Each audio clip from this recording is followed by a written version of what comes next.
Hi, welcome to the channel. I'm Charlotte and this is the School of Pattern Cutting. In this video, I'm going to show you how to draft this shawl collar top. Don't forget to subscribe below and hit the little bell so you'll never miss a thing.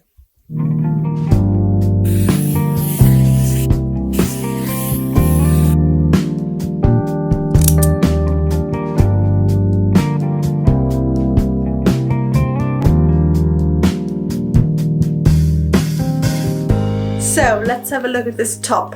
You might remember on Wednesday I talked a bit about what fabrics to use and which designers have used styles like that and where it comes from historically.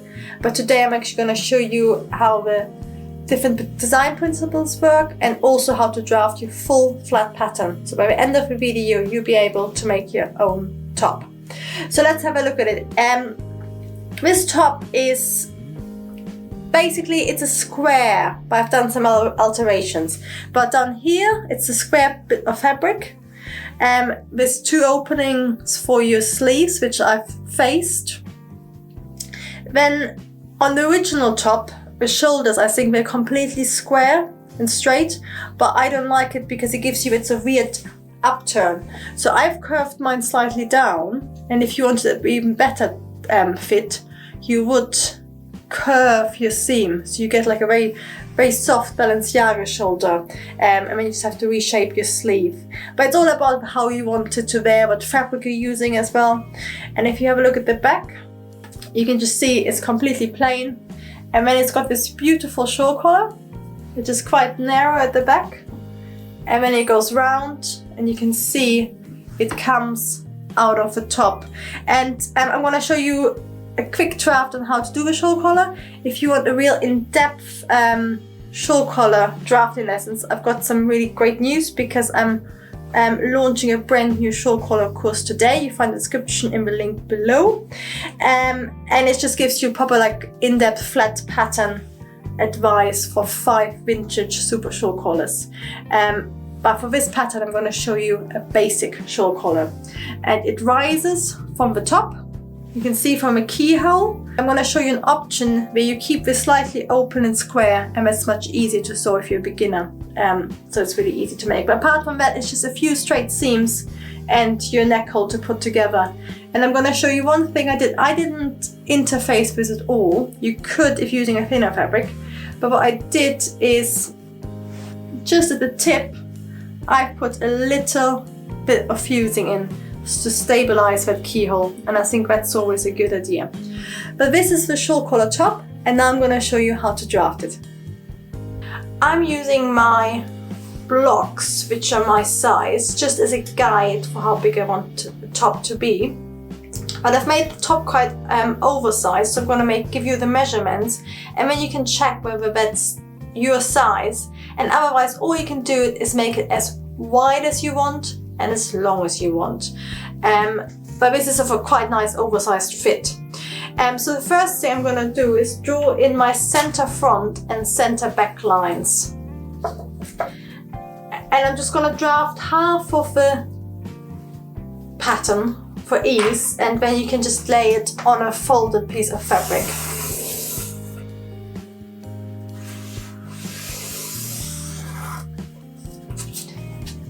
And I'm going to work on both parallel so you can see what happens. So this is my center front fold, and this is my center back fold.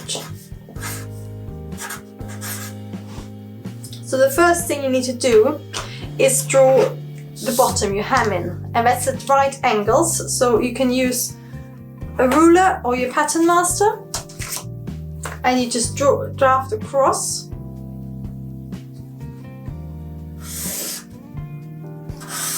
And I've made my top 29 centimeters on a half, which means it is 58 for your front and 58 for your back.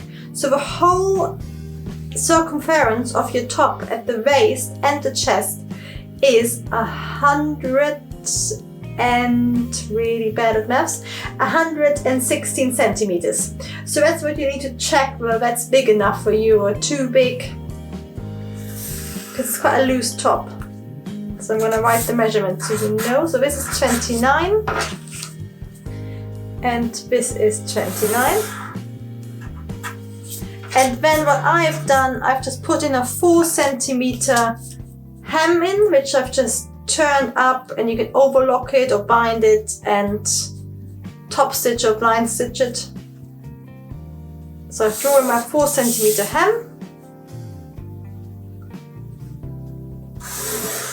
So now I have to draw in the length or the height. So on the center front, I've made it 52 centimeters.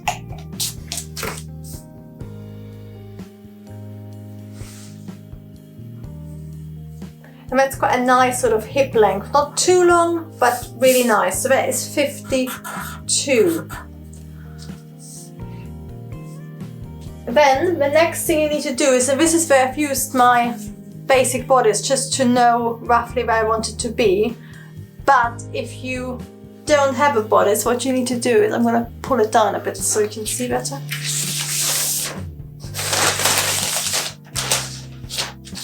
What you can do at the 52 mark on your center front, just square across, just on the front for now. Okay, so this is it's going to be your neckline and your shoulders. So what I'm doing is just marking my shoulder line, so I know what sort of angle you want it to be. But if you haven't got it, I'm going to give you the proper measurements. So what I've done is made my neck 12 centimeters wide. So again, this is up to you. You might want to make it wider or narrower, but I thought that was quite a flattering width. And a little bit was, I just tried it out how it fits me. I mean, if you move stuff, it's going to change your fit and how your collar feels. So it's really up to you. You can completely transform the top by making your neck wider or making your neck lower. So that's what's great. Every time you change, you get a different top. So it's like you're really drafting. So what I need to do now is draw in my shoulder line. It's at an angle. So what I'm going to do is give me a 6.5 centimeter guideline here. So I'm just going to sort of do a few dots. And this is 6.5.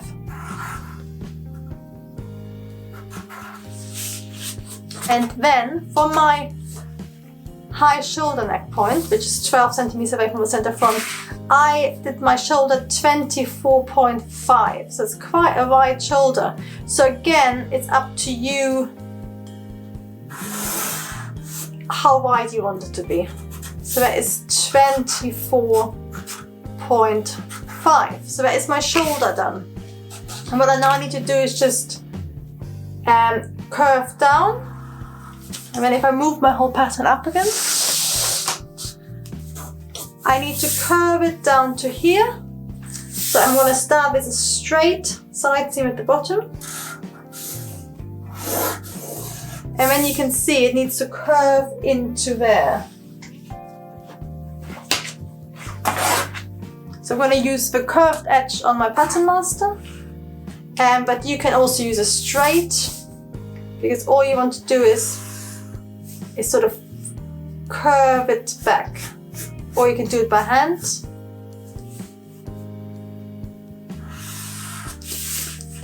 And that gives you your sleeve.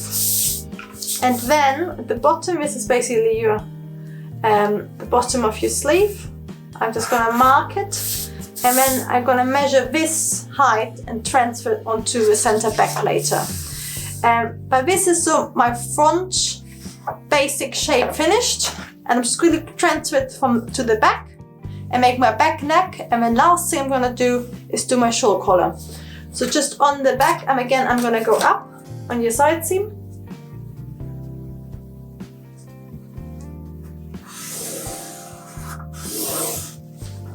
And then I'm just going to measure the height, which in my case is 24 centimeters. So this is where my sleeve starts.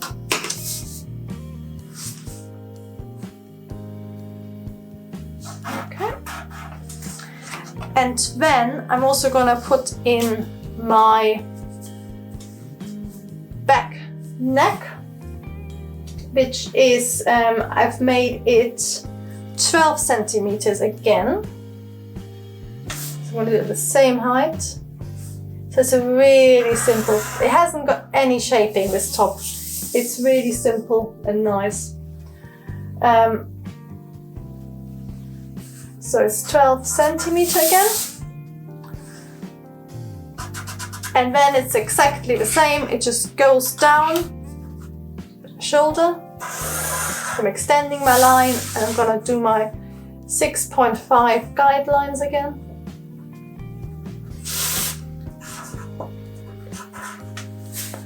And then I'm just gonna draw in my 24.5 centimeter line.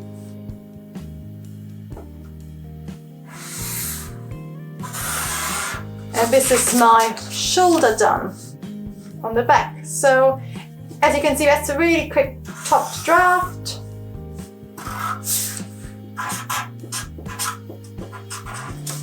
So in a way, this is all finished. You can now do whatever you collar you want to do, but I'm gonna put in the shawl collar. So first thing I need to do is draw in my back neck. And I've just gone down 3 centimeters on the center back.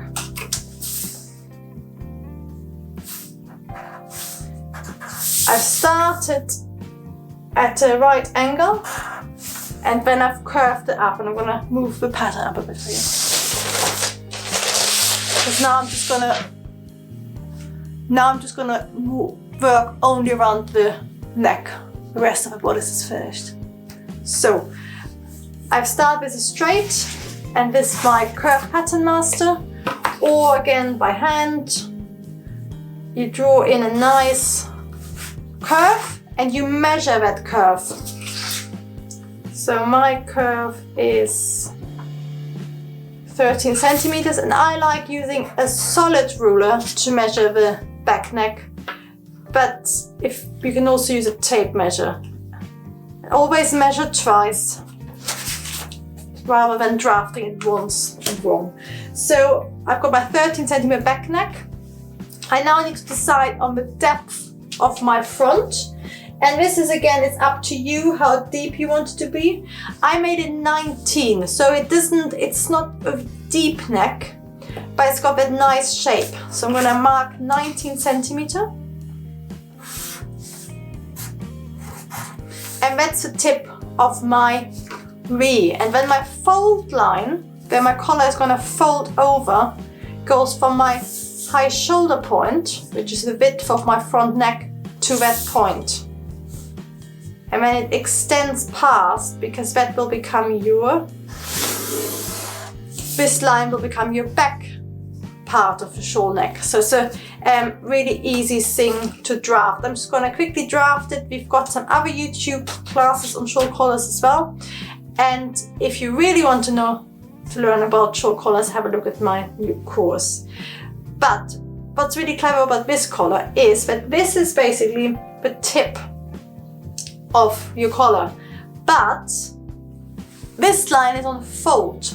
So what we have to do is create a line a little bit in, say 0.5 centimeter to 1 centimeter in, which goes to nothing on my fold line.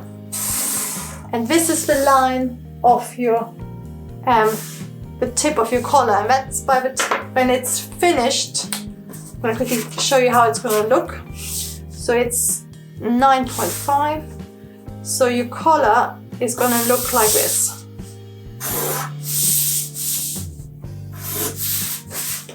So it's reflected. So we're going to draw it on the other side. And then all you need to do is draft the back of it. So it needs 13 centimeters, which we add onto that line. And then we mark that point. And this point is actually your center back. So it's the width of your center back neck. And then I'm gonna go slightly towards my shoulder, away from the center front. And I'm gonna curve it back. And the reason I'm doing that is to do with fit. So it fits better into my neck. And then from a new curved line, I'm gonna draw up the height of my collar stand. And my collar stand is 6 centimeters. So this is my center back, and it's 6 centimeters, which means my collar, once I'm wearing it, is 3 centimeters. So you could change it to 8 or 5 or 10, depending on how high you want your collar to be. So I'm gonna mark 6, and then I'm gonna start at a straight angle. And I want to hit that tip. And I did the tip at a 90 degree, which is quite nice and pointy, but you can make it less as well. Basically, the more pointy you make it, the trickier it's going to sew. So you could literally just connect these two and have quite a shallow point, or you can make it less pointy. So I'm just going to draw a curve in. And what you can do as well, you can move this point up or down. So to make things easier to sew, I'm going to just move it up a bit and then curve to my 90 degrees and then curve it back. And that just will move my point slightly higher on the bodice, but it will give me a nicer look. So it's basically now up here, but it will still look great. So this is my finished collar. And this is my finished top. So this is it done basically. You're more or less done. All you now can do is add seam allowance everywhere, and I use 1 centimeter, but you might want to add 1.5 or 2 depending on what you're used to, what you like to do, and how you want to finish it. And you just add it everywhere but your center front, because that's on fold. And that's your top finished. You can create a facing, and I'm going to draw you in the facing line, and then all you do is copy it's just copy that piece on a different piece of paper. So put a blank piece of paper on top and just create your facing shape. And my facing is roughly 6 centimeters below, and then it goes down, and then it joins my side seam, and again roughly 6 centimeters, and then just curve it, and that's your whole facing. And then Sue, who found the original image of the picture, she asked that it would be tricky to sew, and the whole top itself is just you sew that line, so you sew your collar together, then you sew your shoulders together, and then you put your collar into your back neck and your side seam. So that's really easy. The only tricky point is here, because if I'm gonna show you on the back just how it's gonna look. Basically, your center front is gonna be like this, so it meets to a tiny point. So if you're using a really frayy fabric, it's gonna be really tricky to sew down to the point. So an easier option, rather than making this pointy, is to do it parallel. So instead of going down to nothing, you can just draw a parallel line to your center front. And that will mean, instead of this look, your front is gonna look roughly like this. And then you could either have a little pointy bit, you could have it like this, or you could have it curved.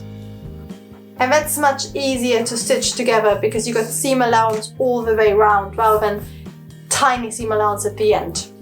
So these are your two options. All you now need to do is cut out the papers, put it on a folded fabric, and also cut out your facing and put it on a folded piece of fabric, and then you're ready to make your top. I hope you enjoyed this video. I'd love to see your versions of this top, and I'd love to hear from you in the comments below. Thank you for watching, and enjoy your drafting.